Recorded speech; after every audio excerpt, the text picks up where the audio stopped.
কাশফুল মানেই শরতের শুভ্রতা, প্রকৃতির এক অনন্য সৌন্দর্য। হেমন্তের আগমনে সাদা কাশফুল ছুঁয়ে যায় হৃদয়।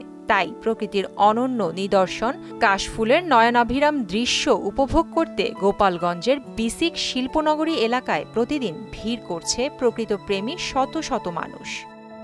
যেখানে শরৎ ও হেমন্তের মাঝামাঝি সময়ে গেলেই চোখে পড়বে সাদা কাশফুলের নয়নাভিরাম সৌন্দর্য। যেদিকে চোখ যায়, প্রকৃতি যেন কাশফুলের মাধ্যমে ধবধবে সাদা চাদর বিছিয়ে রেখেছে। দূর থেকে দেখে মনে হবে কাশফুলের দ্বীপ। শহুরে কোলাহলমুক্ত পরিবেশের বাইরে প্রকৃতির অপরূপ এই সৌন্দর্য উপভোগ করতে সেখানে প্রতিদিনই ভিড় করছে বিভিন্ন শ্রেণী পেশার মানুষ। হ্যাঁ, এখানে অবশ্যই ভালো লাগতেছে, জায়গাটা অনেক সুন্দর, নিরিবিলি আছে। আর অবশ্যই বাবুকে নিয়ে আসছি, সো এনজয় করতেছে। আর এখানে আসার কারণ আমি ফেসবুকে আসলে দেখছিলাম একটা ভিডিও। সুন্দর, আমরা এখানে উপভোগ করার জন্য আসছি এবং ঘুরতে এসে খুবই ভালো লাগতেছে। আর এত সুন্দর কাশফুল ফুটছে যে ছবি না তুলে থাকতেই পারতেছি না। আর পরিবারের সদস্যদের নিয়ে কাশফুলের এই সৌন্দর্য উপভোগ করতে গিয়ে ছবি তুলতেই ব্যস্ত হয়ে পড়েন সবাই। কেউ বা আবার দল বেঁধে বন্ধুদের নিয়ে জমিয়ে আড্ডা মেরে উপভোগ করছেন কাশফুলের সৌন্দর্য। শিশু কিশোর থেকে সকল বয়সের মানুষ প্রতিদিনই ভিড় করে জায়গাটিতে।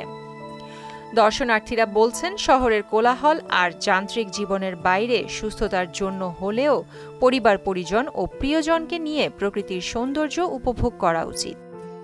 আসলে আমাদের যান্ত্রিক জীবনের ফাঁকে এই প্রকৃতির যে একটা সৌন্দর্য, শরৎকালের যে একটা বিশেষ সৌন্দর্য কাশফুল, আমরা সেটাই উপভোগ করতে আসছি। শহরের কোলাহল মুক্ত জীবন থেকে এখানে আসলে নিজেদের একটু ভালো অনুভূতি সৃষ্টি হয়। তাই আমি আমার পরিবার এবং আমার বন্ধুদের নিয়ে আসছি এখানে একটু উপভোগ করতে। সেখান থেকেই আসলে জায়গাটা ফাইন্ড আউট করে তারপরে আসা। কে কে আসলেন? আমি, আমার হাজব্যান্ড আর বেবি, 3 জন। তো এই প্রকৃতির সৌন্দর্য যদি উপভোগই না করলাম তাহলে কেমন বাঙালি, এই জন্য আসছি আর কি। অনেক সুন্দর একটি পরিবেশ, দেখার মতন জায়গা হয়েছে, আল্লাহর কুদরতির দান। অনেক সুন্দর একটা মনোরম পরিবেশ। আসলে বিকেল টাইমে পরিবার বা ফ্যামিলি নিয়ে ঘুরতে আসলে ভালোই লাগে। আর বছরের এই সময়টাতে কাশফুলের সৌন্দর্য মুগ্ধ করে সকলকে। তাই আমরা আসছি এই সৌন্দর্য উপভোগ করতে। প্রিয়াঙ্কা নিতু, মোহনা ডিজিটাল।